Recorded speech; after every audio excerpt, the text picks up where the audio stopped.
Hey, everybody. Welcome. My name is Ron Kirsop. As Erica said, I'm the executive director of the OWL library system. OWL is OWWL. We know how to spell. It's the four counties that we serve, so Ontario, Wyoming, Wayne, and Livingston County. I've been the director here since 2019.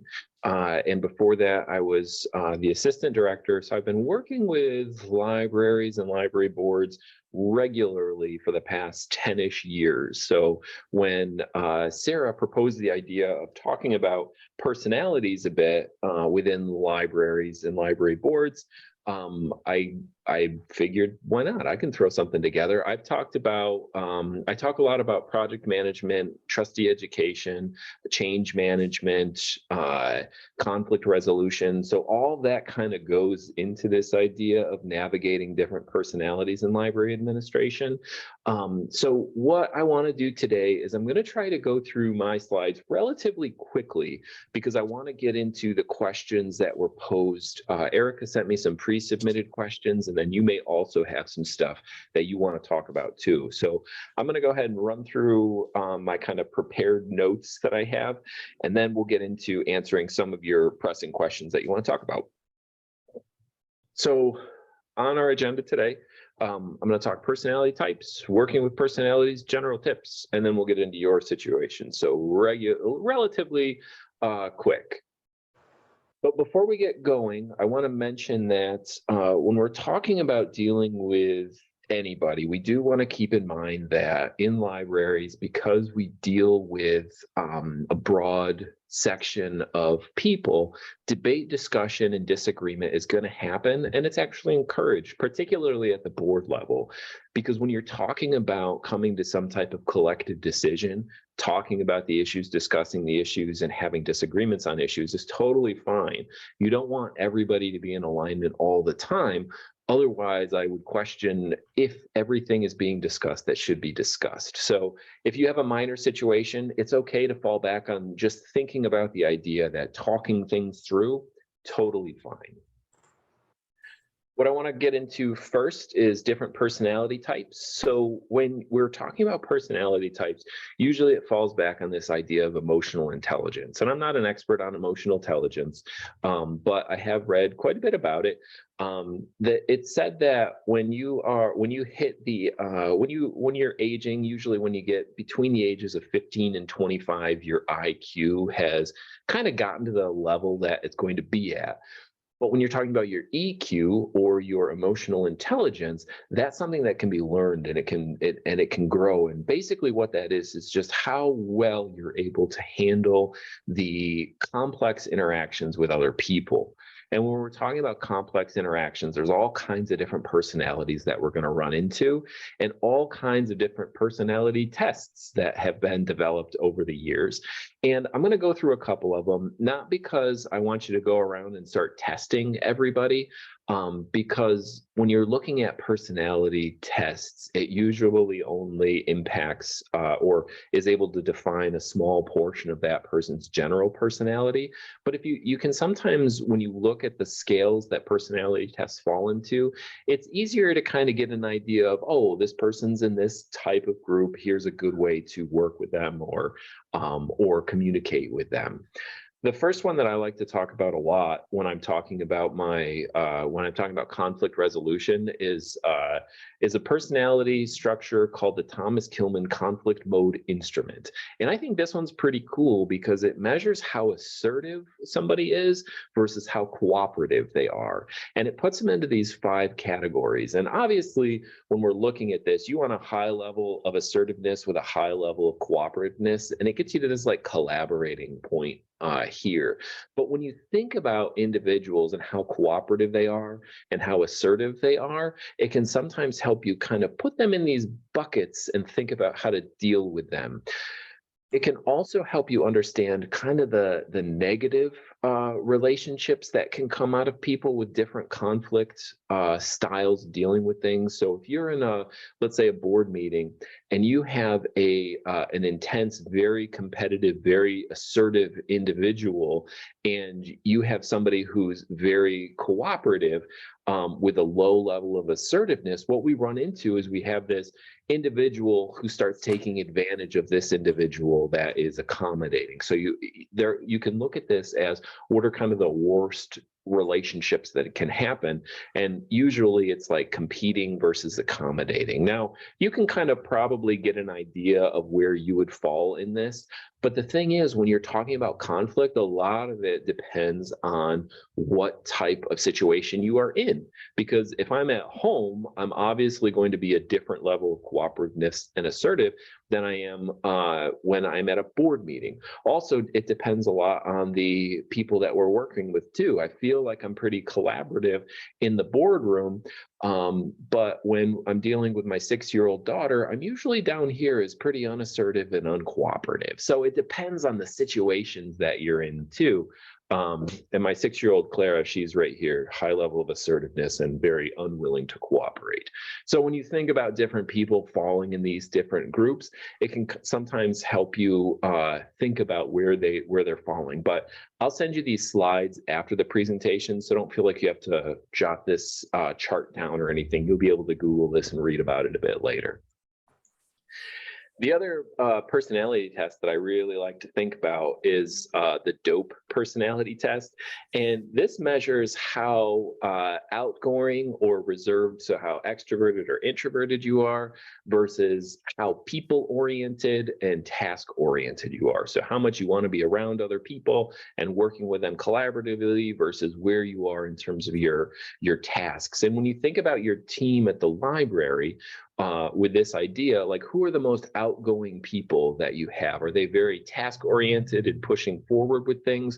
Are they very people oriented and they're very outgoing and they love working with other people? I fall right about here, I guess, on this scale. I'm pretty reserved and fairly task oriented.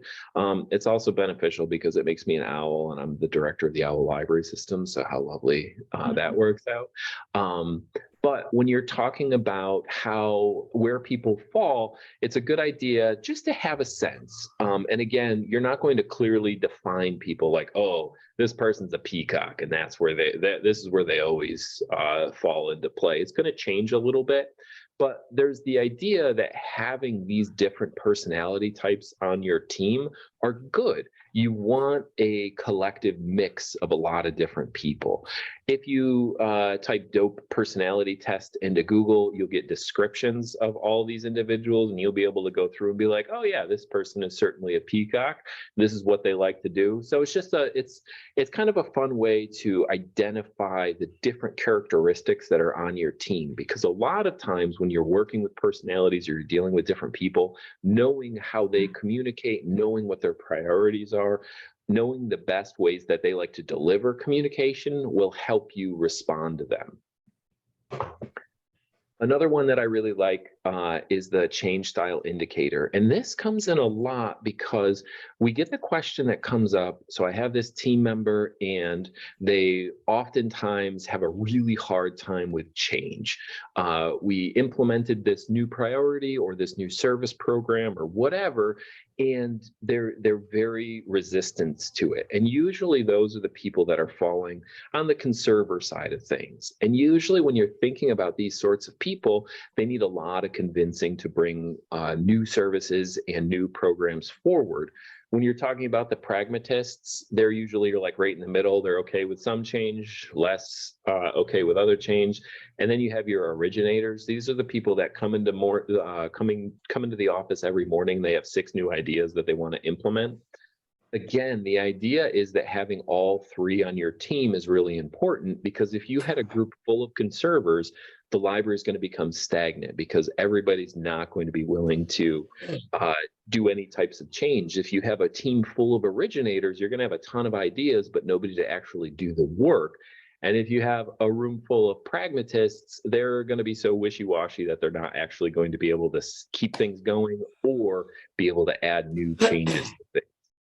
The change style indicator test that you can take is pretty cool. I scored an absolute 0 on it, which means I'm a pragmatist, which was really interesting to me. I would have thought I was closer to like, I thought I had good ideas, but apparently I don't. So I'm I'm this middle ground right here. But this is a really fun one. So when you're thinking about those people that come in with new ideas, but they don't necessarily they can't necessarily keep that idea sustained for a long time, that's where you roll in your conservers to be able to help that ongoing process. So I look at this as kind of a cycle. Like you get new ideas, and then you have your people that are able to continue it moving forward, and then you have your kind of negotiators in the middle. And again, these different personality types are going to have various benefits and pros and cons to your team that you're working with in general. The Hogan team report, I'll let you read this on your own sometime, but this is basically clumping people into the idea on whether they're results-oriented, relationship-focused, process and rule followers, innovative and disruptors thinking, or pragmatic. So very similar. This is kind of a hodgepodge of the dope test and the change style indicator that you can take a look at. But again, just another way to think about your team differently. As people, we really love to categorize things, particularly other people, and I say lean into that a bit. Figure out who you have on your team and what the benefits are for their personality types, and try to align that with the things that they're working on. And as I said before, in most of these personality tests, what they talk about is that several different personalities are needed to make sure that they have an effective team. So before you take a look at a situation and start considering it as a conflict, maybe it's actually an opportunity to be able to say, we have this strong personality that's moving us forward in this case, and we have this strong personality who is making sure that we don't miss the foundational items that we're supposed to be looking at, and having a conversation with those individuals in that way. To me, that's kind of the low-level conflict that we're able to effectively kind of monopolize or capitalize on to benefit libraries or organizations as a whole. All this kind of leads into how people kind of fall within personalities. And Sandra Nelson, who Sarah Dallas knows pretty well, she wrote the handbook for long-range planning for libraries. And in her book, she talks about these 3 personality types too, specifically in the context of libraries. The first one is builders. So these are the good ones. These are the people that show up to board meetings. They're interested in talking. They contribute good ideas. Maybe they talk a little bit about some things that may not work as well. They're coming up with various things. These are the people you want to talk to when you want to push an idea forward. The maintainers, these are the ones that kind of fall in the middle, where again, this is kind of like the originators and the conserver types. So the maintainers are the ones that show up and they pass the motions, they make sure everything's going smoothly, and that's about as far as they go. And those are needed from time to time because you have to make quorum, and not everybody can be coming in there with these brilliant ideas, otherwise you wouldn't be able to get done. When Sandra Nelson talks about these 3 personality types, the negative one, which is probably the one that we're going to get stuck talking about the most, are the blockers. These ones are the ones that aren't so good. This incorporates any type of behavior that's going to limit the organization, the board, their ability to be able to move forward on a specific topic. This isn't somebody who's just, again, this goes beyond the debate, discussion, and disagreement. These are people who are actively working to go against whatever the decision is for some malicious purpose. We don't exactly know what it is. But when working with these different types of personalities, and in the, I stole this next graphic right from the Strategic Planning for Results book. When we're working with these personalities, Sandra Nelson has this nifty little chart where all the way to the left, you have this idea of what is the behavior, and then the suggested solution for each one. So this complicates things a little bit because you may be able to identify the problem personalities that you're working with as a blocker. So this person comes in, they're doing some type of behavior. What is it?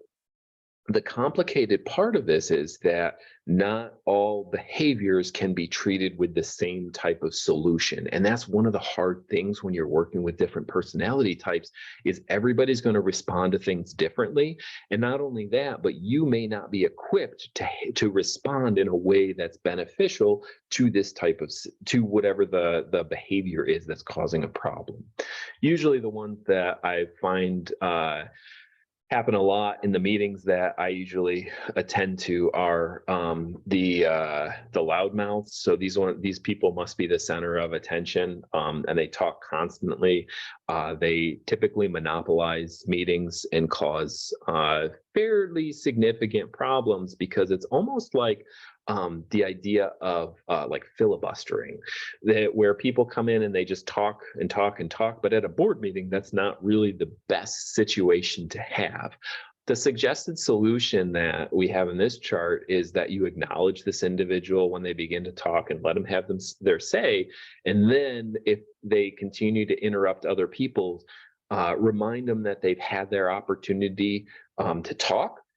This can be very uncomfortable for a lot of people. So having a strong board president with the idea of having some type of facilitative background is helpful in these types of situations, to be able to interrupt somebody and say, you've had your say, we need to hear from the other people, reminding them of the idea that a board rules through collective authority. One person cannot be in charge of the entire board. That's not how it works. Another one that I run into quite a bit is the interpreter. So often says in other words, or what she really means, or whatever it is. I find people do this quite a bit where they don't have anything else to say, so they jump in and try to define what it is that the original speaker had said. I'm not sure why we run into this so much in libraries, and I'm sure it's in other industries too, but the recommended solution is to make sure that you check in with everybody, to check in with the original speaker to basically say, is this what you meant? And then have them reiterate that. Again, just a reminder, I'll send you all these slides so you don't need to feverishly write these down. Most of these, they're just quick solutions for things. You're probably going to need to have a bit more of an in-depth understanding of how to work with these things before you're able to implement them. Another helpful way to look at dealing with difficult personalities in a structured meeting most of the time. So if we're talking board meetings or maybe even a staff meeting, is this idea of establishing ground rules. And I'm always surprised when I deal with boards that have some functional challenges, how reluctant they are to establish any type of ground rules. And what this is a description on how we are willing to communicate with one another. So if I have some type of way that I like to be communicated with, or even better, a way that I do not like to be communicated with, we can list them on a collaborative development of these ground rules. And then whenever somebody strays kind of off and they start breaking a ground rule, we have this collaborative list that we can point to and say, actually, you're at this point right here. Some ground rules, some typical ones that you can run into are all voices heard, be candid and speak your mind. One that I really like is silence equals agreement, mainly because we all show up to these meetings where we're talking, and we don't hear anything. And then after the fact, we hear that, this individual really disagreed with a lot of the stuff that was being said. So when I start meetings, I like to say, if they're not saying anything, I'm assuming that they agree with everything that I'm going to say. And typically when you phrase it in that way, they're much more likely to come out and actually speak against something that they may disagree with. I always give the opportunity for people to follow up individually too. So if they do disagree with something and maybe they don't feel comfortable talking about it in the group, having an alternate method to be able to kind of express their disagreement is always nice. Debate the issue, not the person. So if people start to get involved with this aggressive debate of an individual, I try to shut that down and reiterate the fact that all the conversations we're having, it's not personal, it's about whatever the issue is. Staying on focused or on task, including a start and end time for everything, so you don't have meetings that are running too long. In the trustee handbook, it says that if your meetings are going over 2 hours, then they're too long. I agree with that, but I say an hour. Typically, most meetings I think should be able to wrap up within that time frame, and if they're not, then something needs to change. And then the last ground rule I have here is be open-minded. So the idea that when people come to a meeting and you're going to discuss an issue, it's a lot harder to be problematic if you're open to at least the idea of hearing other people's opinions. If you come in with your preconceived notions with the idea that you refuse to be open-minded about things, then it's going to make having discussions much, much harder. I took this Speak Your Truth in Meetings. I stole this from, I can't remember the author's name, but it was a great book, and it was called We Have to Stop Meeting Like This. And the idea is that when you run into the issue where you're having a difficult time sharing or expressing your opinion to the individuals who are in the meeting, go through this 4-step process to be able to help get to where you feel comfortable being able to express it. And if you're going into a situation where you know that some of the personalities are going to have a difficult time with what you're saying, write this out ahead of time. So the first step is describing the facts of the situation. So if you know people are going to be against it anyway, at least state what you're seeing and what you're hearing, how you understand it, how you're interpreting it. Describe your thoughts on all the facts. So this is what I believe this situation to mean. Tell them how you feel. So what emotions are you experiencing with this? And describe how you would like to see this end. I see people handle steps 1, 2, and 3 okay, but then they fall apart when you get to the point where you're describing what you want to happen. What I see happen often is that you'll get into a situation where you'll describe a situation beautifully and hear your thoughts, this is how it's making you feel, but then you won't close it with the idea of this is what you want to happen. And I think a lot of that comes into play because people don't necessarily want their wants to be rejected from the stronger personalities that are on that whatever group it is that you're working with. But this is a fairly critical step because it gives people a tone for this is the decision that you would like to make. You're all library professionals and you all know how to run your organizations, no matter what area of leadership you're in. So know what you want and describe how you want it. That doesn't necessarily mean that you have to be fully assertive and less cooperative like we were talking about earlier, but it does mean that you should have a level of assertiveness that is respectful to your position. So I really want this to be a piece that you walk away with today, knowing how to describe what it is that you want, because that's a good way to be able to handle these different things with personalities of the people you're dealing with. And I have a handful of general tips that I'm going to run through, and then I'm going to get to some questions after that. So general tips when you're talking about dealing with different types of personalities is start with a conversation. If we know that something's going to be contentious when we go into a board meeting, a staff meeting, something like that, having an initial conversation with people can be pretty powerful. So if you're very blunt about the idea and you say, I know that you disagree with this, can we have a conversation about this before we get to the meeting? So at least we know where we're coming from. This can help in a couple different ways. One, it can diffuse any potential situations that may be arising. 2, it can also help you prepare for those types of situations that come up. So if this person says, yep, I disagree, here are my points, they're basically giving you all the information that you need that you can go back and research and start to diffuse those points too. So starting with a conversation is a good way to start.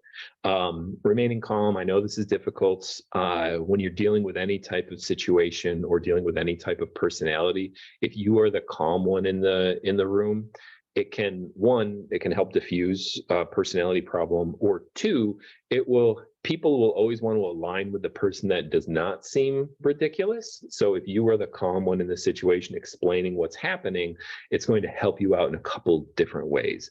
This one is tough. Probably one of the best ways to do this or accomplish this idea, again, is understanding what may be coming up. And I know that can't always happen. Sometimes you're going to have a situation where things surprise you at a meeting, or you may not be prepared for what comes up.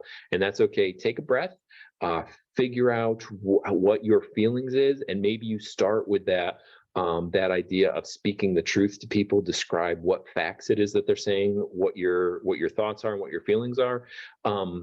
If it's something where it's emotionally, and I don't like to use the word trigger, but if it's emotionally difficult to get over it, it's okay to table things too. Particularly if you weren't prepared to talk about it in a board meeting. Everything should be listed on the agenda. So if somebody throws something at you that you were not expecting, pushing that off and saying, I have to research this, I have to think about it, and then I'll get back to you on it. That's okay too. That's a really great way to remain calm in the situation and give everybody else more time to think about it. Just because somebody proposes something or says something doesn't mean you need to engage with it right at that time.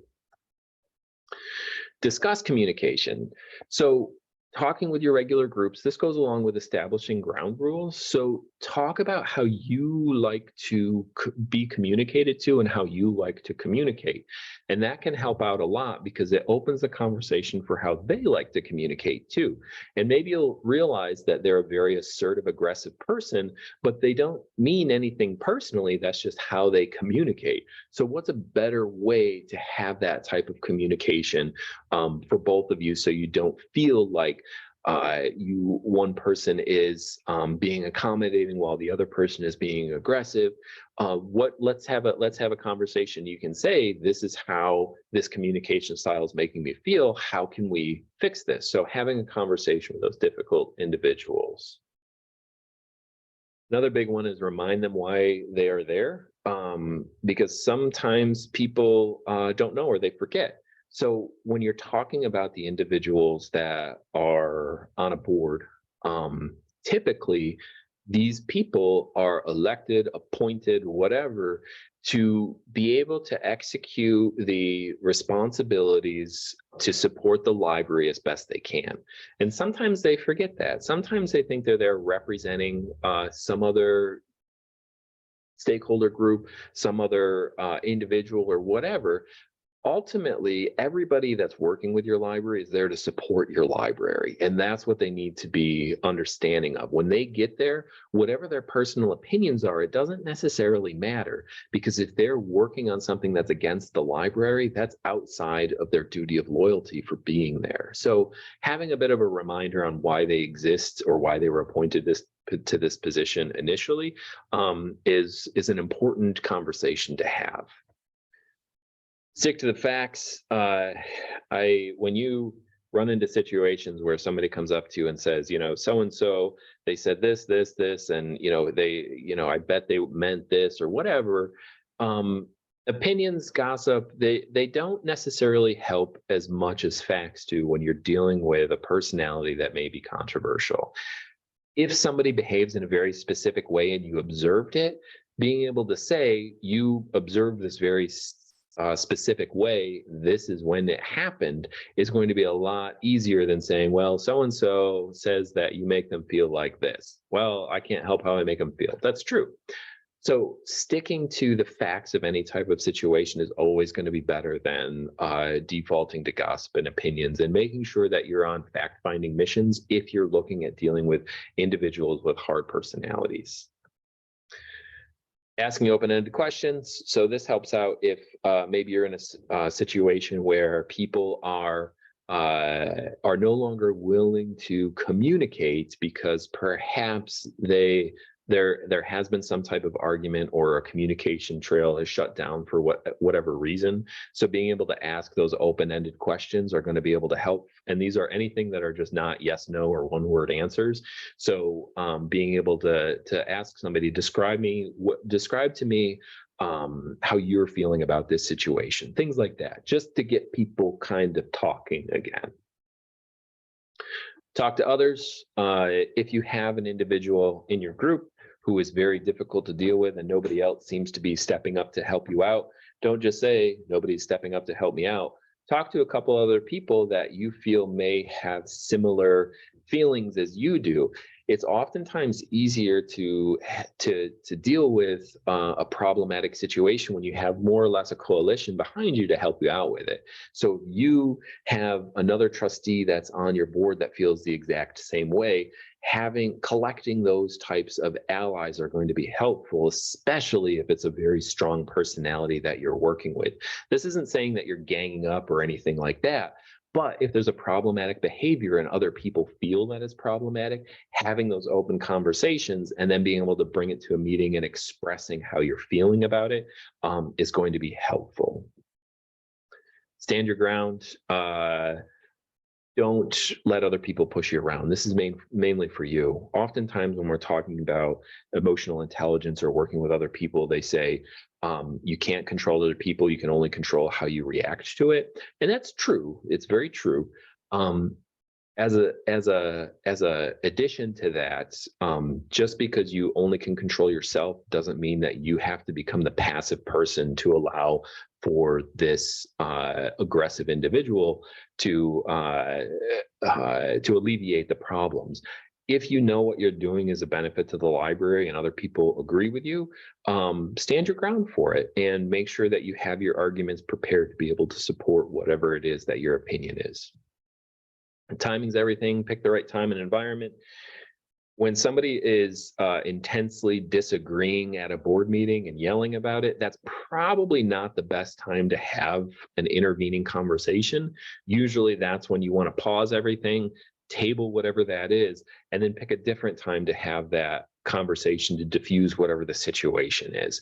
If somebody is aggressively explaining their point of view about something and they're unbending and unwilling to change anything, when you try to counter that in that moment, it's most likely not going to diffuse the situation, but escalate the actual problem. So pushing it to a side and saying, we'll talk about this later once everybody's had a moment to think about what we're talking about, to breathe a bit, and then changing the environment. So maybe it's not the next board meeting that happens. Maybe it's a meeting between you, the board president, and this other individual that's happening. Or if it's a staff member, maybe it's you, staff member, and if you are lucky enough to have a head of HR or somebody else that helps you manage that type of thing. So think about the timing in that moment. It may not be the best time to address these things, and that's okay.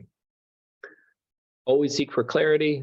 Don't assume, go to the source of the issue. So when people have certain issues that they're dealing with, they may seem like a very aggressive personality. However, maybe you're just not seeing it from the way that they're seeing.